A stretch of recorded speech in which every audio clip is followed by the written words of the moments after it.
വാർദ്ധക്യകാലത്ത് വീട്ടിൽ തനിച്ചു താമസിക്കുന്ന സ്ത്രീകളുടെ ശ്രദ്ധയ്ക്ക് അപരിചിതരെ മാത്രമല്ല അടുത്ത ബന്ധുക്കളെയും അയൽവാസികളെയും പോലും വിശ്വസിക്കാൻ കഴിയാത്ത കാലമാണിത്.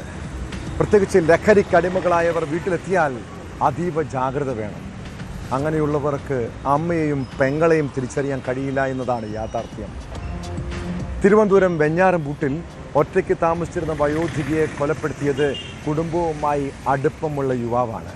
പോത്തൻകോട് സ്വദേശി ജിത്തു ബലാത്സംഗ ശ്രമത്തിനിടെ വയോധികയെ കഴുത്ത് ഞെരിച്ച് കൊലപ്പെടുത്തിയെന്നാണ് പോലീസ് കണ്ടെത്തൽ.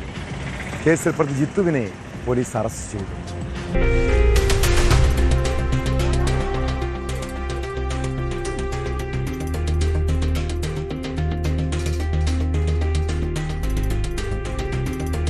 വെള്ളുമണ്ണടി കൂട്ടുമുഖം സ്വദേശിയായ 79-കാരിയാണ് കൊല്ലപ്പെട്ടത്. കഴിഞ്ഞ ദിവസം വീട്ടിൽ ജോലിക്കെത്തിയ തൊഴിലാളികളാണ് മൃതദേഹം ആദ്യം കണ്ടത്. വീട് തുറന്നു കിടക്കുന്നത് കണ്ട് അകത്ത് കയറി നോക്കിയപ്പോഴാണ് കിടപ്പുമുറിയിൽ വയോധികയെ മരിച്ച നിലയിൽ കണ്ടെത്തിയത്. തുടർന്ന് ഇവരുടെ ബന്ധുക്കളെ വിവരം അറിയിച്ചു. 15 കിലോമീറ്ററോളം അകലെ താമസിക്കുന്ന മകൻ എത്തിയ ശേഷം വെഞ്ഞാറമൂട് പോലീസിൽ വിവരമറിയിച്ചു. വീടിന്റെ പിൻവശത്തെ വാതിലിന്റെ പൂട്ട് ഇളകിയ നിലയിലായിരുന്നു. ഒരു മൊബൈൽ ഫോണും ചെരുപ്പും തറയിൽ വീണ് കിടപ്പുണ്ടായിരുന്നു. മുറിക്കുള്ളിൽ പിടിവലി നടന്നതിന്റെ ലക്ഷണങ്ങളും പോലീസ് നടത്തിയ പരിശോധനയിൽ കണ്ടെത്തി.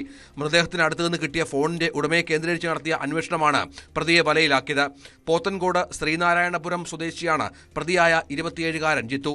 വെള്ളുമണ്ണടി എന്ന സ്ഥലത്ത് ഏകദേശം 78 വയസ്സ് പ്രായം തോന്നിക്കുന്ന വയോധികയായ ഒരമ്മ വീട്ടിൽ മരണപ്പെട്ട് കിടക്കുന്നതായി വിവരം ലഭിച്ചതിന്റെ അടിസ്ഥാനത്തിൽ പോലീസ് പാർട്ടി അവിടെ എത്തുകയും സ്ഥലം പരിശോധിച്ചതിൽ മരണത്തിൽ സംശയമുണ്ടെന്ന് തോന്നിയതിന്റെ അടിസ്ഥാനത്തിൽ ബഹുമാനപ്പെട്ട ജില്ലാ പോലീസ് മേധാവിയുടെ പ്രത്യേക നിർദ്ദേശപ്രകാരം പ്രത്യേക ഇൻവെസ്റ്റിഗേഷൻ ടീമിനെ വെഞ്ഞാറമൂട് സിയുടെ നേതൃത്വത്തിൽ രൂപീകരിച്ച് അന്വേഷണം നടത്തിയിട്ടുള്ളതും അന്വേഷണത്തിൽ പ്രതിയായി സംശയിക്കുന്ന ആൾ ഈ വയോധികയായ മാതാവിനെ ശാരീരികമായി ഉപദ്രവിക്കുകയും അതോടൊപ്പം തന്നെ ശ്വാസം മുട്ടിച്ച് കൊലപ്പെടുത്തുകയും ചെയ്തുവെന്ന് വെളിവായിട്ടുള്ളതുമാണ്.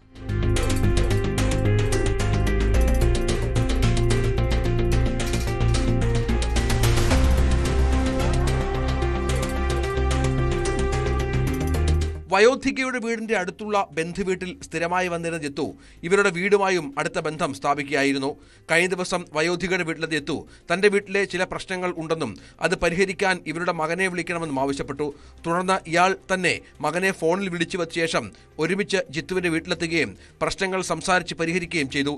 പിന്നീട് വയോധികയുടെ മകന്റെ ബൈക്കിലാണ് തിരികെ വെഞ്ഞാറമൂട്ടിൽ വന്നിറങ്ങിയത്. എന്നാൽ വയോധികയുടെ മരണവിവരം പുറത്തു വന്നിട്ടും ജിത്തുവോ ബന്ധുക്കളോ മരണവീട്ടിലെത്തിയിരുന്നില്ല. പോലീസിന്റെ ചോദ്യം ചെയ്യലിൽ പ്രതി കുറ്റം സമ്മതിക്കുകയായിരുന്നു. സംഭവ സമയം പ്രതി ലഹരി ഉപയോഗിച്ചിരുന്നതായും പീഡനശ്രമം നടന്നതായും പോലീസ് പറയുന്നു. കോടതിയിൽ ഹാജരാക്കിയ പ്രതിയെ റിമാൻഡ് ചെയ്തു.